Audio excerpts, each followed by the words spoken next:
America का H-1B visa programme, जिस पर बड़ी संख्या में इंडियन प्रोफेशनल्स का करियर टिका है, अब फिर से पॉलिसी डिबेट के केंद्र में है। एक नया प्रपोजल आया है जिसका नाम है एक्साइल एक्ट और इसका मकसद है H-1B सिस्टम को खत्म करना बताया जा रहा है। ये सिर्फ पॉलिटिकल स्टेटमेंट नहीं है, बल्कि immigration rules, visa process, background checks और इंडियन वर्कर्स की लीगल पोजीशन से जुड़ा मामला है। तो आज इस वीडियो में हम क्लियर तरीके से समझेंगे बिल क्या कहता है, H-1B सिस्टम कैसे काम करता है, करंट पॉलिसी टाइटनिंग का क्या मतलब है, इंडियंस की लीगल राइट्स क्या हैं और ऐसे माहौल में प्रैक्टिकल तौर पर किन बातों का ध्यान रखना जरूरी है। तो चलिए फिर जल्दी से वीडियो को स्टार्ट करते हैं। हाय, मेरा नाम है वर्षा दुबे और आप मुझे देख रहे हैं NBT टेक एड पर। फ्लोरिडा के रिपब्लिकन लॉ मेकर ग्रेग स्ट्यूब ने एक्साइल एक्ट नाम का एक बिल इंट्रोड्यूस किया है। इसका पूरा नाम है ending exploitative imported labour exemptions act. इस प्रपोजल का मकसद इमिग्रेशन एंड नेशनैलिटी एक्ट में बदलाव करके H-1B प्रोग्राम को 2027 तक खत्म करना है। स्ट्यूब का तर्क है कि इस वीजा प्रोग्राम का मिसयूज हुआ है और इससे अमेरिकन वर्कर्स के वेजेस और जॉब अपॉर्चुनिटीज इंपैक्ट हुए हैं। इससे पहले एक similar proposal Marjorie Taylor Greene भी ला चुकी थी, जिनमें H-1B को खत्म करने की बात थी, जो सिर्फ लिमिटेड मेडिकल एक्सेम्पशंस के साथ। अब यहाँ सबसे जरूरी बात समझने वाली है, बिल इंट्रोड्यूस होना और लॉ बन जाना दो अलग चीजें होती हैं। अमेरिका में कोई भी प्रपोजल कई स्टेजेस से गुजरता है, कमिटी रिव्यू होती है, डिबेट चलती है, वोटिंग, और हर स्टेज पर बदलाव पॉसिबल है। यानी सिर्फ बिल इंट्रोड्यूस होने से करंट H-1B रूल्स तुरंत नहीं बदलते जब तक लॉ ऑफिशियली पास ना हो और इम्प्लीमेंटेशन टाइमलाइन तय ना हो। एग्जिस्टिंग वीजा होल्डर्स अपने करंट लीगल स्टेटस के तहत काम जारी रखते हैं। H-1B वीजा का पर्पस हिस्टोरिकली स्किल्स गैप भरना रहा है, खासकर टेक, हेल्थ केयर और एजुकेशन जैसे सेक्टर्स में। रिपोर्ट्स के मुताबिक यूएस कंपनी स्पेशलाइज्ड टैलेंट के लिए इस प्रोग्राम पर डिपेंड कर रही हैं। यही वजह है कि H-1B पॉलिसी हमेशा इकोनॉमिक, लेबर प्रोटेक्शन और इमिग्रेशन डिबेट के बीच बैलेंस का मुद्दा रही है।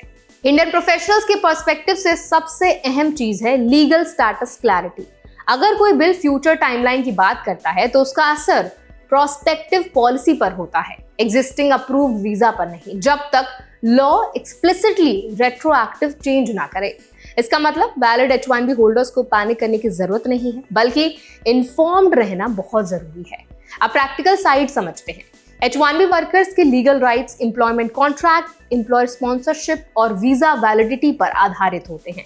वर्कर को salary protections, documented job role और इमिग्रेशन कंप्लायंस का अधिकार मिलता है। एम्प्लॉयर आर्बिट्ररी टर्मिनेशन नहीं कर सकता बिना इमिग्रेशन रिपोर्टिंग के। अगर जॉब चेंज करना हो तो ट्रांसफर प्रोसेस लीगल फ्रेमवर्क के तहत होता है। ऐसे पॉलिटिकल अनसर्टेनिटी के माहौल में इंडियन प्रोफेशनल्स कुछ चीजों पर एक्स्ट्रा ध्यान देना चाहिए। पहला, डॉक्यूमेंटेशन हमेशा अपडेटेड रखें। वीजा वैलिडिटी, एम्प्लॉयमेंट लेटर्स, पे रिकॉर्ड्स सब लीगली मेंटेन्ड हो। दूसरा, अनऑथोराइज्ड एडवाइस या रूमर्स पर भरोसा ना करें। इमिग्रेशन मैटर्स में लाइसेंस्ड अटॉर्नी या वेरीफाइड सोर्सेज ही फॉलो करें। तीसरा, लॉन्ग टर्म प्लानिंग रखें, जैसे ऑल्टरनेट वीजा पाथवेज या परमानेंट रेजिडेंसी ऑप्शंस को समझना।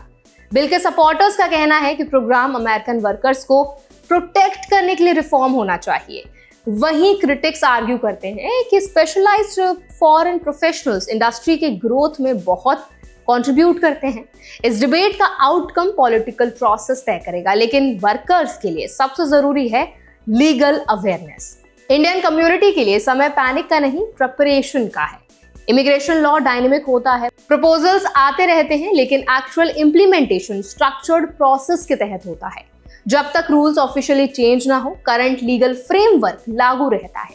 सबसे बड़ा टेक अवे ये है कि अवेयरनेस ही प्रोटेक्शन है। H-1B प्रोग्राम के फ्यूचर पे पॉलिटिकल डिबेट चल सकती है, लेकिन इंडिविजुअल वर्कर की सिक्योरिटी लीगल कंप्लायंस, डॉक्यूमेंटेशन और इन्फॉर्म्ड डिसीजन मेकिंग से आती है। इंटरनेशनल करियर सिर्फ वीजा नहीं, बल्कि लॉन्ग टर्म प्लानिंग का भी मामला है। तो अब इस पूरे डिबेट पर आपकी क्या राय है, आप क्या ओपिनियन रखते हैं? क्या आप इस बात से सहमति रखते हैं कि H-1B को खत्म कर देना चाहिए, या आप इस नैरेटिव के बिल्कुल अगेंस्ट हैं? हमें कमेंट्स में जरूर बताएं। ऐसे और भी अपडेट्स के लिए, वीडियोस के लिए, इन्फॉर्मेशन के लिए हमारा चैनल NBT टेक एड को भी जरूर सब्सक्राइब करें।